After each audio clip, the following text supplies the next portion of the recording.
Hi சொந்தங்களே, எல்லாருக்கும் மாலை வணக்கம். எப்படி இருக்கே? எல்லோரும் நல்லா இருக்கலாம். உங்கள்கிட்ட பேசி ரொம்ப நாள் ஆச்சு. எல்லோரும் நல்லா இருக்கலாம். நான் இன்றைக்கி சாயந்தரம், அதே ஈவினிங்கு 6 மணிக்கு நான் இன்றைக்கி டீ போட போகிறேன். செம்பருத்தி பூவில் டீ போட போகிறேன். இந்த பூவில் நம்ம டீ போட்டோம்னா ரத்தத்தெல்லாம் சுத்தமாக்கும், உடம்பு நல்லா ஆரோக்கியமாக இருக்குங்க. பாருங்க, செம்பருத்தி பூ. இந்த நடுவில் இருக்கிற இதை பிச்சிடணும். பிச்சுட்டு ஒரு 4 பூ அந்த மாதிரி எடுத்து வச்சுருக்கேன். இப்போ கொதிக்கிற தண்ணியில் நான் போடுறேன்.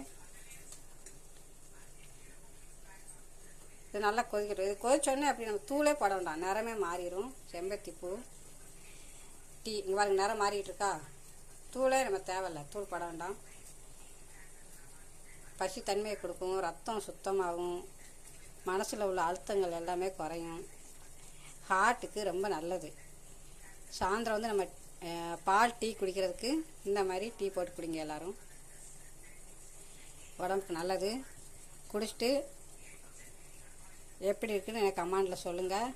இதுக்கு நான் நாட்டு சர்க்கரை போட்டு தான் நாங்கள் குடிப்போம். வேங்க நல்லா கொதிச்சுட்டு இருக்கு பாருங்க. வரட்டி மாதிரி நல்லா கலர் ஆகிட்டா தூள் எதுவும் தேவையில்லை. இதில் இந்த அளவுக்கு இஞ்சி பாருங்க, இந்த அளவுக்கு எடுத்தால் போதும். இதை நல்லா நச்சுட்டு உள்ளே போடுறேன்.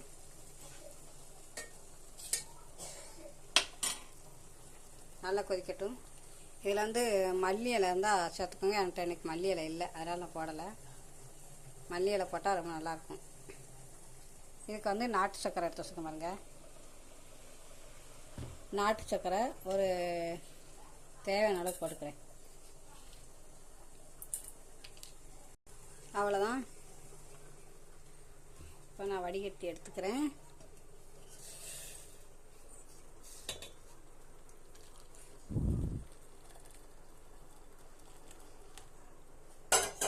இந்த பூவை வேஸ்ட் பண்ண வேண்டாம், அப்படியே எடுத்து சாப்பிட்டா நல்லாயிருக்கும். பாருங்க, பரட்டி மாதிரி ஆயிடுச்சா. இதில் லெமன் ஒரு கொஞ்சமாக புரிஞ்சுட்டா போதும்.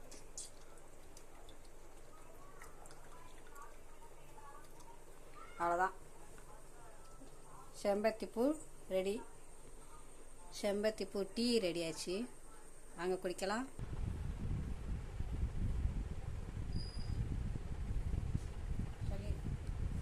செம்பருத்தி பூ டீ ரெடி ஆச்சு. பாருங்க, காப்பி தூளை போட வேண்டாம், அந்த அளவுக்கு கலர் ஆகிடும், வரட்டி மாதிரி.